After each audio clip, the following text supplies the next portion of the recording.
अभी तक हम लोग पढ़ चुके हैं प्रदूषण किसे कहते हैं, प्रदूषण के बारे में, और जल प्रदूषण, वायु प्रदूषण और ध्वनि प्रदूषण के बारे में पढ़ चुके हैं। आज के क्लास में हम लोग जानेंगे कि मिट्टी का प्रदूषण यानी कि मृदा पोल्यूशन जो है वो किस प्रकार से होता है और इससे हमें क्या क्या नुकसान है और इसे किस प्रकार से रोका जा सकता है। तो सबसे पहले डिफिनेशन करेंगे, इसको डिफाइन करेंगे कि मृदा पोल्यूशन यानी कि सॉइल पोल्यूशन जो है वो कहते किसको है।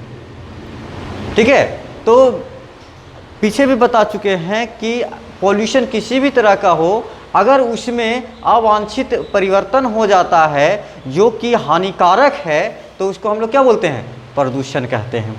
ठीक है, तो मिट्टी में भी अवांछित तत्व आके मिल जाता है जो उसमें नहीं मिलना चाहिए, या फिर उसके गुणवत्ता में कमी हो जाता है जो हानिकारक है। ठीक है, उसी को हम लोग क्या बोलते हैं, प्रदूषण, मृदा प्रदूषण या भूमि प्रदूषण कहते हैं, सॉइल पोल्यूशन कहते हैं। ठीक है, सॉइल पोल्यूशन कहते हैं। अब ये जो सॉइल पोल्यूशन वगैरह जो है ये कहाँ से इसका स्रोत है, किस प्रकार से ये होता है। ठीक है, किस प्रकार से होता है, तो सबसे पहला कारण ये होता है कि जो हम लोग खेती बाड़ी करते हैं तो उसमें उपज को बढ़ाने के लिए किसान लोग क्या करते हैं कि उसमें अनेक तरह का केमिकल वाला दवाइयाँ छिड़कते हैं, है ना, जिससे क्या होगा कि वो पेड़ पौधों को मजबूती मिल जाए और फसल ज़्यादा से ज़्यादा हो पाए। उसके लिए अनेक तरह के जो केमिकल वाला प्रोडक्ट है उसको इस्तेमाल करते हैं, जो धीरे धीरे मिट्टी की उपजाऊ शक्ति को क्या करता है, कम कर देता है, उपजाऊ शक्ति को कम कर देता है। और इसी प्रकार से अगर लगातार हम लोग इस्तेमाल करते रह गए ये केमिकल वाले चीज़ को, तो क्या हो जाएगा कि उसको वो बंजर ज़मीन हो जाएगा, उसमें फिर फसल नहीं हो पाएगा। ठीक है, तो पहला कारण हो गया कि कीटनाशक वगैरह या फिर केमिकल वाला जो चीज़ें होता है उसको दवाइयाँ इस्तेमाल करने से मृदा शक्ति कम होती है, उपजाऊ शक्ति उसका कम हो जाता है, तो उसको हम लोग बोलेंगे कि वहाँ से मृदा पोल्यूशन होता है। ठीक, क्या तो कोई दिक्कत।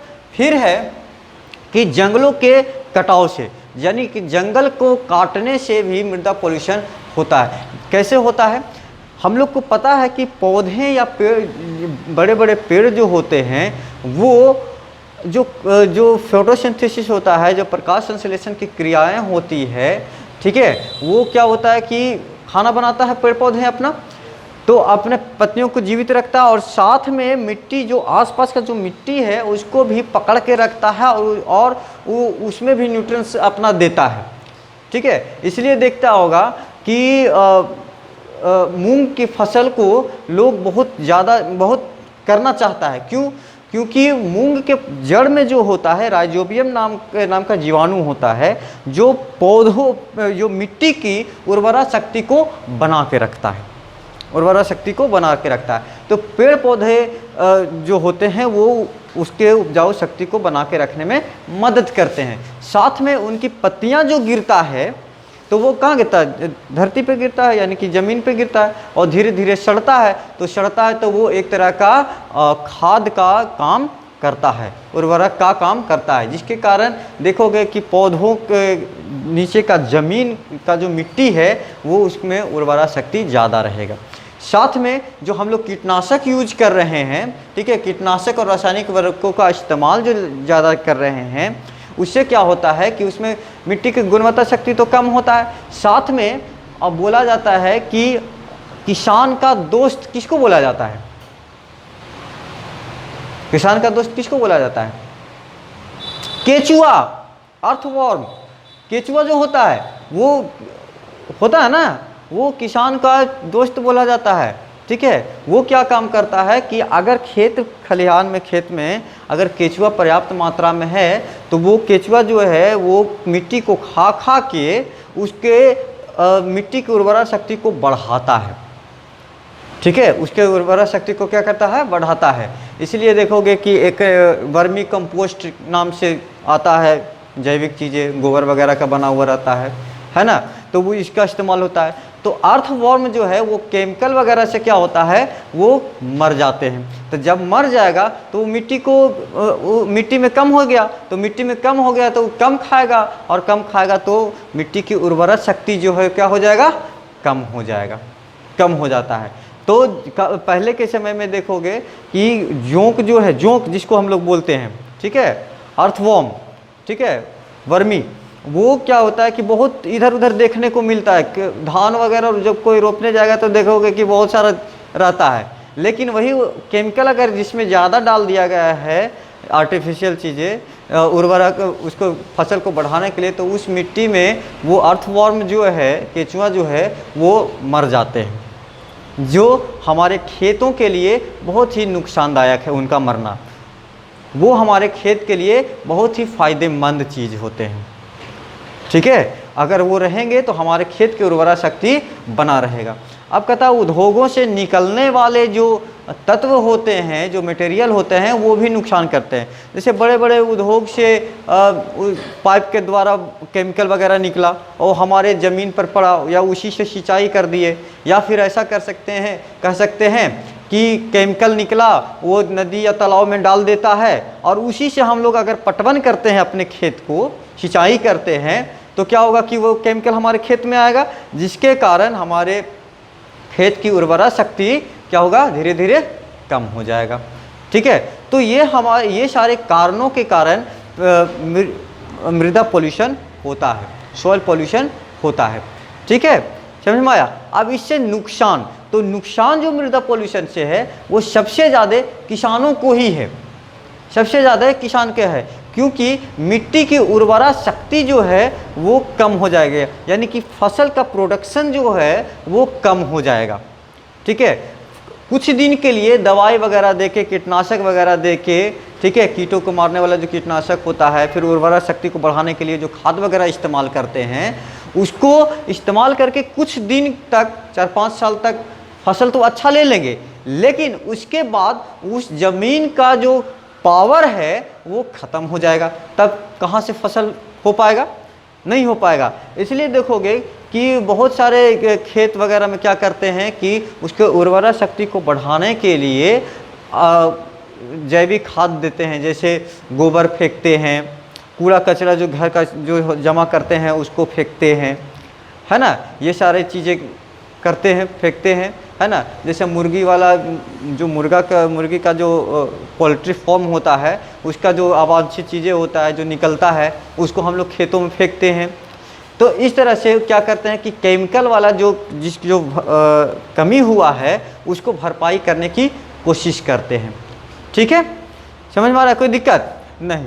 तो क्या बोले कि मिट्टी की उपजाऊ शक्ति कम हो जाएगा मृदा पॉल्यूशन से, फसल कम होने लगेगा, और जब फसल कम होगा तो बहुत मुश्किल हो जाएगा। फसल ही नहीं होगा तो हम लोग को मिलेगा नहीं, तो हम लोग क्या खाएंगे, है ना, मुश्किल हो जाएगा, ठीक है। और जब कुछ लोग अपना खेती बाड़ी करेगा, कुछ फसल होगा, तो वो फसल क्या होगा, बहुत महंगा होगा। जैसे अभी के समय में क्या हो गया कि पानी बहुत पड़ा, बहुत तेज, बहुत बारिश हुआ। अब बारिश हुआ तो इसमें क्या हुआ, फसल सारे ख़त्म हो गए, लगभग ख़त्म हो गए, है ना। जितना भी सब्जी वगैरह सब लगाए हुए थे किसान लोग, वो क्या हो गया, ख़त्म हो गया। अब जिनका बचा, थोड़ा बहुत बचा, अब बहुत कम है, तो क्या हुआ, जो जब बचा वो मार्केट में जाएगा तो क्या मिलेगा, हाई रेट मिलेगा, बहुत उसका दाम बहुत ज़्यादा हो जाएगा। क्यों, क्योंकि ये नियम होता है इकोनॉमिक्स का कि जो जितना कम है उसको बेचेंगे तो क्या होगा कि उसको महंगा बिकेगा। जैसे सोना चांदी जब है तो वो बहुत कम मात्रा में मिलता है, इसलिए उसका रेट बहुत हाई होता है। सब्जी वगैरह देखेगा कि सीजन में अगर सब्जी सब किसान लोग सीजन करते हैं, टमाटर कर रहे हैं तो सब टमाटर कर रहे हैं, है ना, जिसके कारण क्या हो जाता है कि 1 रुपये केजी हो जाता है टमाटर, है ना, 10 रुपये में 5 किलो टमाटर बिकने लगता है, होता है कि नहीं होता है। और वही चीज़ बेमौसम में अगर कोई उपजाता है, यानी कि उस समय वो कम मिल रहा है, तब क्या हुआ, उसका रेट ज़्यादा रहता है। 80 रुपये किलो, 100 रुपये केजी टमाटर हो जाता है, कोल्ड स्टोरेज में रख देता है ना, और वही जब निकलता है तो रेट हाई मिलता है, होता है कि नहीं होता है। तो यहाँ पॉल्यूशन होने से, मृदा पॉल्यूशन होने से उपजाऊ शक्ति कम हो जाएगा मिट्टी का। अब जब उपजाऊ शक्ति मिट्टी का कम हो जाएगा तो उसमें से प्रोडक्शन जो फसल होगा वो कम होगा, और जब कम होगा तो मिलना मुश्किल हो जाएगा, तो वही फसल का रेट क्या हो जाएगा, बहुत हाई हो जाएगा, बहुत ज़्यादा हो जाएगा, तो महंगाई बढ़ जाएगा फिर इस तरह से। ठीक, फिर कहता है कि दूषित मिट्टी पर उगाई गई फसलें विभिन्न प्रकार के रोग उत्पन्न करते हैं। बिल्कुल सही। अब हमारा मिट्टी दूषित है और उसी पर जैसे कूड़ा नाला वाला या कूड़ा कचरा जगह पे फसल लगाए तो उसका जो क्वालिटी होगा फसल का उसमें अलग क्वालिटी का हो जाएगा, उसमें हो सकता है दूषित होगा। जहाँ पे जहरीला पानी बह रहा है तो जहरीला पानी बह रहा है और वहीं पर कुछ लगा दिए और वो टमाटर या कुछ भी लगा दिए, ठीक है, तो वो जो टमाटर या कोई फसल है वो क्या हो सकता है, जहरीला हो सकता है। क्यों? क्योंकि जो मिट्टी से भी तो पानी वगैरह खींचता है, पौधा जीवित रहने के लिए मिट्टी से तो मिनरल्स, खनिज लवण जो है वो खींचता है। अब उसके साथ साथ पॉइजन भी खींच लेगा। अब खींच लेगा तो जो फसल होगा हमारा वो भी जहरीला हो सकता है। जैसे हम लोग 6 क्लास या 5 क्लास में एक प्रयोग है, उसमें देखने को मिलता है कि एक उजला कलर का फूल लेते हैं, ठीक है, उजला कलर का फूल लेते हैं और उसमें क्या करते हैं कि उसके जड़ में कलरफुल पानी डालते रहते हैं, है ना, कलर लाल कलर का फूल, लाल कलर का या किसी कलर का हम रंग घोर के उसके जड़ में डालते रहते हैं। तो देखेंगे कि वो जो फूल है उजला कलर का, वाइट कलर का, वो धीरे धीरे उसका कलर चेंज हो जाएगा। तो इसका मतलब क्या हो गया, इसका मतलब क्या हुआ कि वो मिट्टी से वो सारी चीज़ें खींच रहा है। तो जब हमारा जहरीला रहेगा पृथ्वी का मिट्टी और वहाँ पे फसल लगाएंगे तो वो भी विषाक्त हो जाएगा, फसल हमारा वो खाने लायक नहीं रह पाएगा, ठीक है, यानी कि फसल पे भारी नुकसान हो सकता है। ठीक, समझ में आया कि नहीं आया? ये हमारे नुकसान थे। अब जो मृदा पोल्यूशन है, सॉइल पोल्यूशन है, उसको किस प्रकार से रोका जा सकता है? ठीक, इसको किस प्रकार से रोका जा सकता है? तो पहला है कि जो हमारा कूड़ा कचरा है उसका निपटारा सही प्रकार से होना चाहिए। हम लोग देखते होंगे कि खेत खलिहान में प्लास्टिक वगैरह बहुत फेंका हुआ रहता है कि नहीं रहता है, ठीक है, तो प्लास्टिक जो होता है वो बहुत सालों तक गलता नहीं है, बहुत सालों तक गलेगा नहीं। तो अगर वो हमारे मिट्टी में मिल जाते हैं, प्लास्टिक हो गया, कूड़ा कचरा जो है जो नहीं गलता है जल्दी, ठीक है, लोहा वगैरह या फिर दवाइयाँ वगैरह जो होता है पॉइजनस, वो अगर मिल जाता है तो वो क्या हो जाएगा कि उसको उर्वरा शक्ति को कम कर देगा।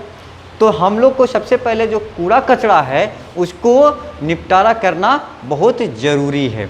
जो हम लोग घर से निकालते हैं कूड़े को वो इधर उधर नहीं फेंकना चाहिए, ठीक है। जैसे प्लास्टिक सब्जी लेने गए तो हर जितना से अगर 1-1 केजी कोई सामान ले रहे हैं तो सब के लिए अलग अलग प्लास्टिक लेके आते हैं।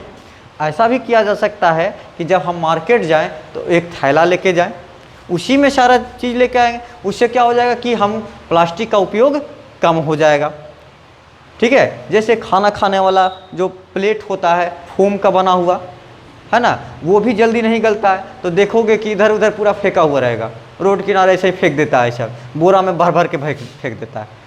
जैसे रोड पर कुछ नहीं, मतलब कि उसको साफ़ करने की ज़रूरत नहीं, ऐसा करके रोड किनारे सब फेंकते रहता है, ठीक है। और वो क्या होगा, पानी बरसेगा तो क्या होगा कि वो बह के खेतों में चला जाएगा, नदियों में चला जाएगा, जिसको दूषित कर देता है वो, क्योंकि वो जल्दी तो गलता नहीं है ना। तो अगर हम उस जो नहीं गलने वाला चीज़ है, नॉन बायोडिग्रेडेबल जो है, जो नहीं गलता है जल्दी, उसको हम लोग एक अलग जगह रखें और उसको या तो ज़मीन में गाड़ दें या उसको जला दें, ठीक है, जिससे क्या हो जाएगा कि वो मिट्टी में मिलेगा नहीं और हमारा मिट्टी का उर्वरा शक्ति कम नहीं होगा, यानी कि मिट्टी का प्रदूषण नहीं होगा। दूसरा कर सकते हैं कि जो किसान भाई लोग जो इस्तेमाल करते हैं केमिकल वाले चीज़, ठीक है, उसका इस्तेमाल कम किया जाए। ज़्यादा से ज़्यादा हो सके तो ऑर्गेनिक खेती करने की कोशिश किया जाए, ठीक है, जैविक खेती करने का कोशिश किया जाए। जो पारंपरिक हमारा चला आता है, गोबर का खाद देना, नीम के पत्तियों का दवा बनाना, ये इस तरह का अगर उपयोग करते हैं केमिकल के जगह पे तो हमारे मिट्टी का उर्वरा शक्ति कम नहीं होगा और मिट्टी का प्रदूषण नहीं हो सकता। ठीक है। इंडस्ट्रीज से जो कल कारखानों से जो पानी निकलता है वो खेतों में ना पहुंचने पाए, उसके लिए प्रबंधन किया जाना चाहिए कि जो खेतों से जो पानी जो कल कारखानों से जो पानी निकल रहा है उसको क्या किया जाए कि उसको जो उसका जो ख़राब मटेरियल है, जो पॉइजन वाला चीज़ है, जो मिट्टी को नुकसान पहुंचा सकता है, उसको छान के अलग किया जा सके, है ना। उसके बाद जो पानी है उसको आप भेज दीजिए आगे, उसको कोई दिक्कत नहीं है ना। तो इस तरह से हम लोग मिट्टी प्रदूषण होने से रोका जा सकता है। दूसरा है कि पेड़ पौधों को लगा के रखना चाहिए, है ना। पौधे लगाना चाहिए, जंगल लगाना चाहिए, जिससे उर्वरा शक्ति मिट्टी को बना के रखे। जैसे नदी किनारे क्या होता है कि नदी किनारे अगर पौधे नहीं रहेंगे तो वो नदी देखोगे धीरे धीरे चौड़ा होते जाएगा, है ना। क्यों? क्योंकि पानी जैसे जैसे बहेगा वो किनारा को क्या करता है, काटते चला जाता है ना, मिट्टी को बहाते चला जाता है। इसीलिए पेड़ पौधे होना भी आवश्यक है नदी के किनारे या कहीं पे, कि जो पानी बहे, ठीक है, उससे क्या हो जाए कि वो मिट्टी का जड़ जो है वो, ये पौधे का जो जड़ है पेड़ का, वो मिट्टी को पकड़ के रखे और मिट्टी को बहने ना दे, ठीक है। तो इस तरह से हम लोग मृदा पोल्यूशन को रोक सकते हैं, ठीक। यहाँ तक कोई दिक्कत नहीं। तो आज का क्लास यहीं पे समाप्त होता है, ठीक है। अगर कोई क्वेश्चन होगा तो पूछ सकते हो, ठीक है।